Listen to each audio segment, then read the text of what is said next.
fuyez les Noirs. Fuyez les Noirs. Quand on arrive en Europe, on fuit les Noirs. Les Africains sont méchants. Les Africains ne sont pas fiables. Fuyez les Africains. Fuyez les Noirs. Les Africains en Europe ne sont pas vos frères. Ce sont vos ennemis. Arrêtez d'appeler les Africains dans les rues en Europe mon frère, ma soeur. Ce ne sont pas vos frères du tout. Fuyez les Noirs. Ainsi sont les propos qu'on entend souvent dans les rues quand on est noir en Europe, en Occident en général.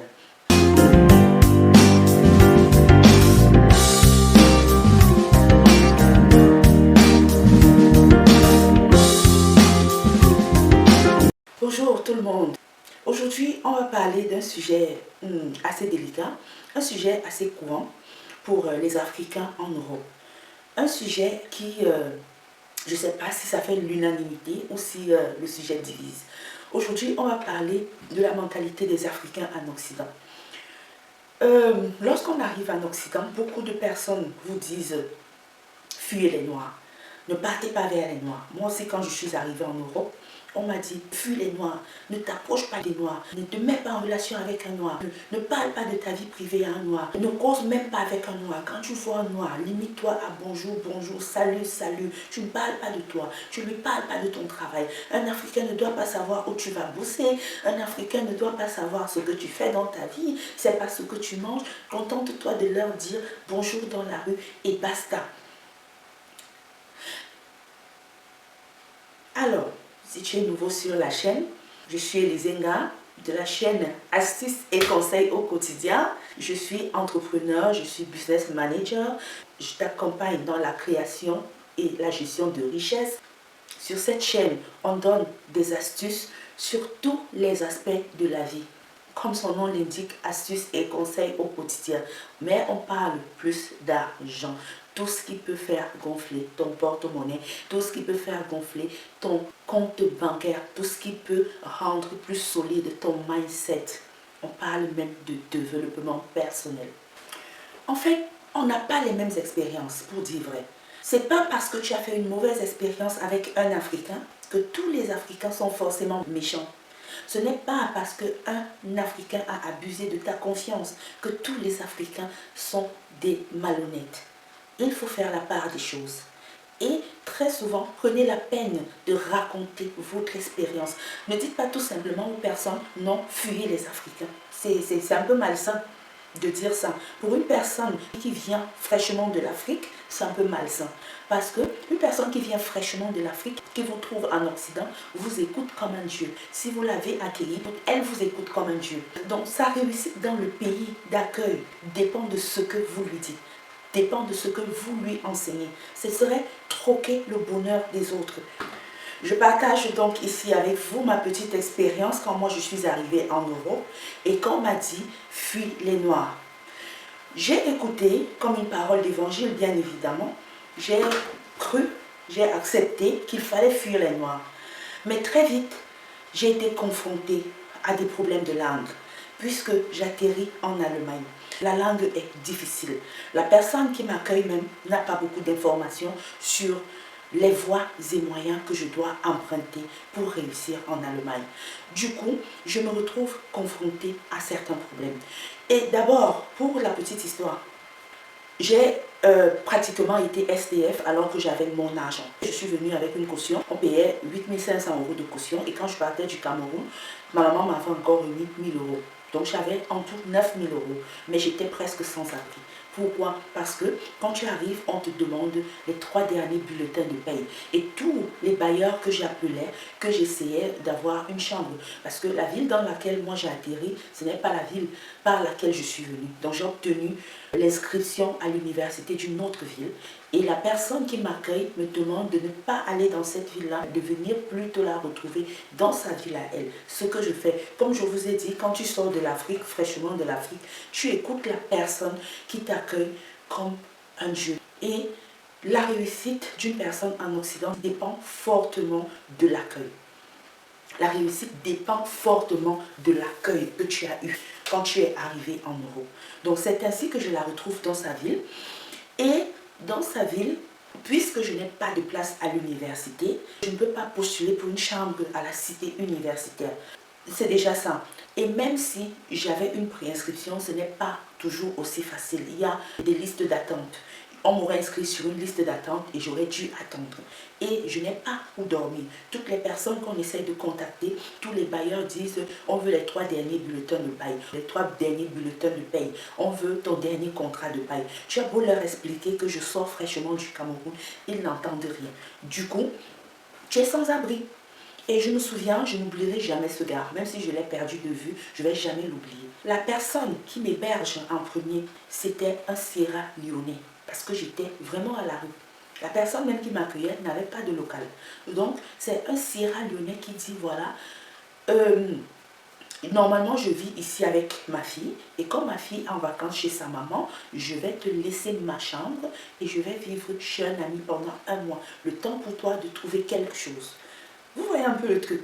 Et j'avais conclu le loyer avec lui 150 €. Et ce n'était pas le prix de son appartement. Hein. Son appartement, il m'avait dit qu'il payait 450 €. Et bon, comme j'étais une petite qui venait d'arriver, il m'a dit de payer 150 €. Au bout des 1 mois, je n'avais pas toujours trouvé une chambre. Et il voulait déjà rentrer dans sa maison. Je l'ai supplié que pardon, laisse-moi encore 1 à 2 semaines, je vais me battre pour trouver quelque chose. Il m'a encore laissé 2 semaines. Et ces 2 semaines, il ne m'a jamais demandé 1 centime. Et c'était un gars hyper respectueux. Quand il venait chez lui récupérer quelque chose, il se tenait au bas de l'immeuble et il m'appelait au téléphone. Il me disait, je suis en bas, j'ai besoin de telle ou telle chose. Est-ce que je peux monter? Il était tellement respectueux. Je lui dis, lui, monte, il monte. Il m'appelait toujours avant de venir chez lui. Et on me dit que non, fuyez les Africains. Voilà. Première aide, c'est un Africain qui m'a aidé. Je ne dis pas que les Blancs ne peuvent pas aider, mais c'est un Africain qui m'a aidé. Donc, ça dépend des expériences. On m'a dit, fuis les Camerounais. J'ai commencé effectivement à fuir les Camerounais. Je me méfiais d'eux. J'étais d'une grande méfiance vis-à-vis des Camerounais. Du coup, le problème se pose. La ville dans laquelle je me trouve n'a pas de cours de langue approprié pour que je puisse étudier à l'université. L'allemand même est encore un genre là. L'allemand est encore bizarre, un genre. Maintenant, entre l'homme allemand qui ne te comprend pas parce que ton allemand est encore embryonnaire et toi, il y a un fossé. Et qui va jouer le pont? C'est ton frère africain ou ton frère camerounais qui est sur le territoire depuis longtemps, qui s'exprime très bien en allemand ou qui s'exprime très bien en, je ne sais pas si vous êtes dans un autre pays où on ne parle pas le français et l'anglais. Donc, c'est ton frère camerounais qui va vous servir de pont. Et j'ai eu très vite besoin d'un Camerounais ou d'un Africain en général. Et c'est ainsi. Pendant que je cherchais les écoles, à un moment, ça a commencé à chauffer. J'avais la pression qu'il fallait que je passe le DSH, l'examen de langue, qui est la condition pour s'inscrire dans une université allemande. Il faut avoir le DSH. Donc la pression se faisait. Je devais commencer au moins les cours de langue pour composer l'examen de langue.